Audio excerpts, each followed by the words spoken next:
लाटो छैन, tit for ट्याट, जो जहाँ जान्छ उसका लागि जानुपर्छ भनेर ताप्लेजुङका तमाम दाजुभाइ दिदीबहिनीहरू आउनुभएको छ। यहाँ हाम्रो पारिपट्टि त्रिजुवा नगरपालिका, सप्तकोशी नगरपालिका, बेलका नगरपालिका हुँदै धेरै ठाउँबाट झापा जिल्लाका त हरेक ठाउँमा पुगेर हामी दाजुसँगको यात्रा इन्डियासम्म पनि गएर संविधानमा सरिक भएका थियौँ। अनि दाजुभाइ आउँदैनन्, हामी पहिला उहाँलाई खोज्दै जानुपर्छ। ढुँढ्ने से क्या नहीं मिल्ता, ढुँढ्ने से तो भगवान मिल्ते हैं भनेर हिँड्ने मेरो आदरणीय दाजु आज हामी माझमा रहनु भएन। हामी सबै गयो भन्दै यो पढ्नका लागि म अलिकति असमर्थ भएँ, पढ्नै नसक्ने अवस्थामा छु र यो वाचन गरिदिनु हुनका लागि हाम्रो संस्थालाई यहाँसम्म ल्याउनका लागि अतुलनीय योगदान पुर्याउँदै अहिलेका दाजुभाइहरू हामी सबै मध्येमा पहिलो भूमिका। आज हाम्रा स्वर्गीय रामदेवको आजभन्दा 10औं दिन अगाडि आत्महत्या भेट्न हामी सफल भएका छौँ। किनभने उहाँको यस संसारमा अतुलनीय योगदान छ। किनकि एक दिन अगाडि हामी यस्तो ठाउँमा गएका थियौँ, हामीले लगभग 5-6 महिनाको भावी योजनाहरू पनि तर्जुमा गरेका थियौँ र बाटोमा आउँदाखेरि हाम्रो यस्तो सल्लाह हुँदै आएको थियो कि उहाँले धेरै कुराहरूको मनन गर्नुभएको थियो।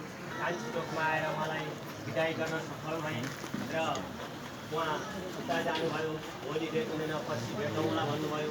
तर हामीले अहिले अध्यक्ष रूपमा मात्रै भेट हुन सक्यौँ। तसर्थ उहाँका कार्ययोजना शैली र उहाँले गर्न खोजेका योजनाका कुराहरू हामी सम्पूर्ण दाजुभाइहरू एक भएर मिलेर एकाग्र भएर उहाँको योगदानप्रति हामी पनि वफादारी भएर राष्ट्रिय गोत्रीय घिमिरे विश्व क्षेत्रीय वंश उत्थान केन्द्र प्राचीन हरिद्वार बराक क्षेत्र 170 भावपूर्ण श्रद्धाञ्जली।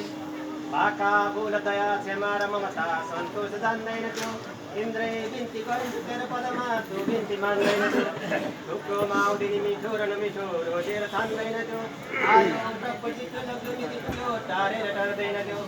जन्म विक्रम सम्वत 2013 साल वैशाख 2 गते वासिङ फाल्गुन गाउँपालिका मृत्यु विक्रम सम्वत 2022 साल 27 गते बराक क्षेत्र नपा 7 गते सुनसरी।